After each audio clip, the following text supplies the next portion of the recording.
selaku kuasa dari dan oleh karena itu untuk dan atas nama Herbianto alias Vicky Prasetyo, tempat tanggal lahir Bekasi 18 April 1984, pekerjaan swasta, alamat Kapal Bulog RT 02/03 Desa Karangasih, Kecamatan Cikarang Utara, Kabupaten Bekasi. Selanjutnya sebagai pemohon bermaksud dan mengajukan pra peradilan terhadap Kepala Kepolisian Republik Indonesia CG Kapolres Bekasi Kota beralamat di Jalan Pramuka nomor 79 Bekasi. Sudah sepakati dulu jadwal daripada acara kita selanjutnya.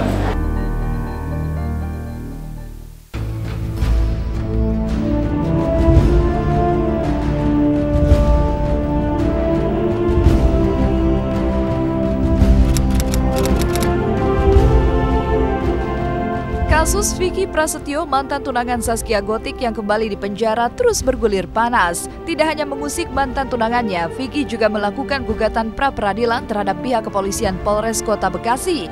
Pasalnya, Vicky menganggap penangkapannya saat ia baru saja bebas dari lapas sebagai tindakan melanggar hukum.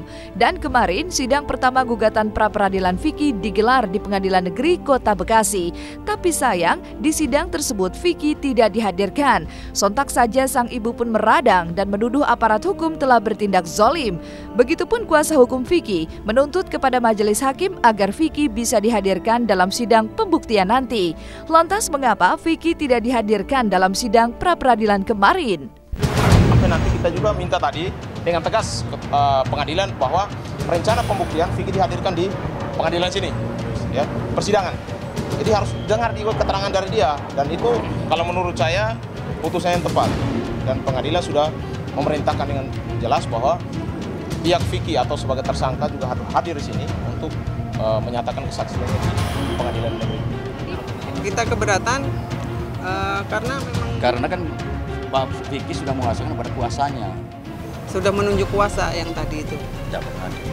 Jadi sebenarnya tidak perlu hadir karena sudah menguasakan kepada kuasanya.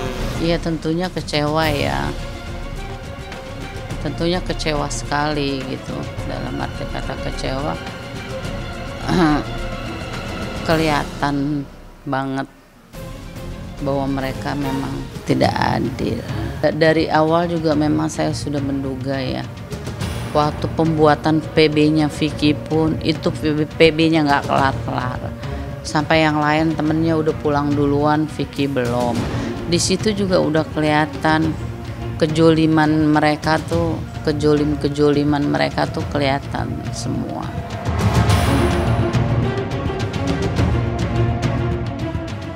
Sebagai pihak yang digugat Vicky, pihak kepolisian Kota Bekasi memang sengaja tidak menghadirkan Vicky Prasetyo. Alasannya karena Vicky sudah menunjuk pengacara sehingga segala sesuatunya bisa dilakukan oleh kuasa hukumnya.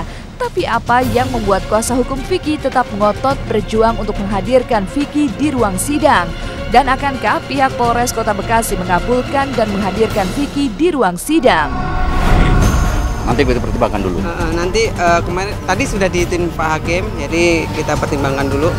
Tadi sudah kita sampaikan. Penggugat tadi kan keberatan, tapi kan terus terang ya, ini kan pengadilan, hakim yang memutuskan, dan hakim sudah memerintahkan bahwa pada saat pembuktian agar termohon hadir untuk melakukan pembuktian.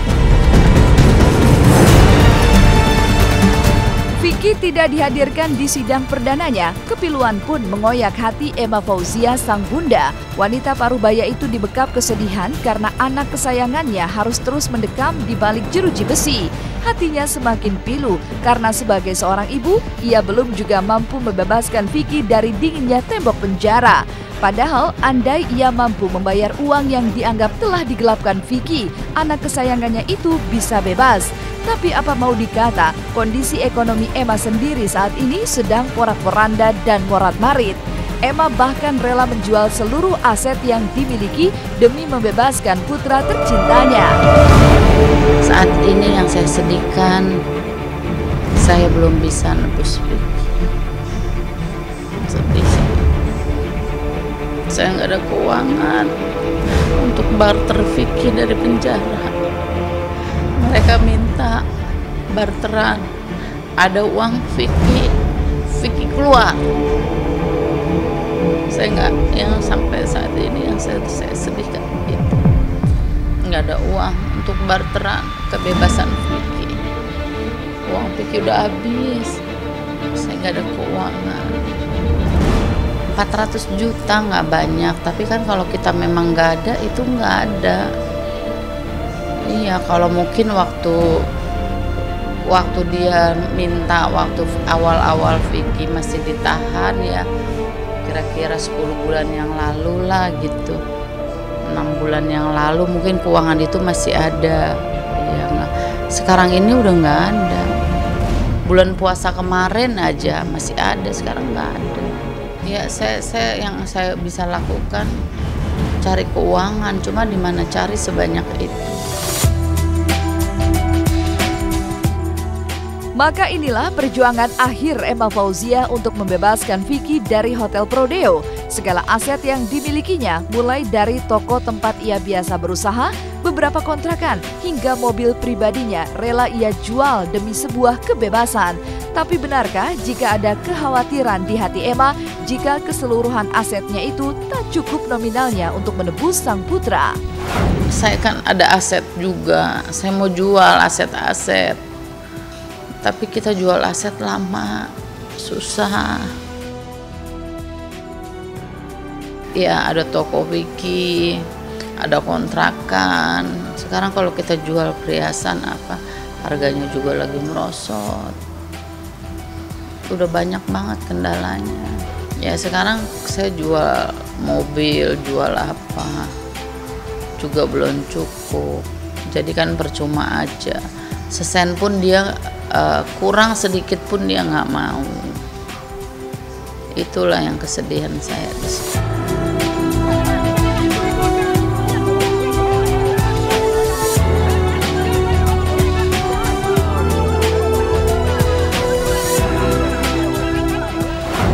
Enggak, itu cincin saya yang beli kok. Lillahi ta'ala, demi Allah Rasulullah saya yang membelikan cincin itu. Sama aku, kalau cincin sama aku ya, sama aku cincin aku jual, aku kasih anak yatim.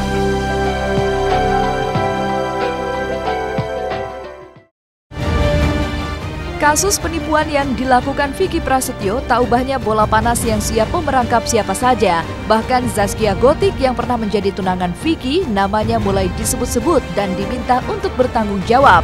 Pasalnya, beredar kabar jika Zaskia telah mendapatkan sebuah mobil mewah pemberian Vicky yang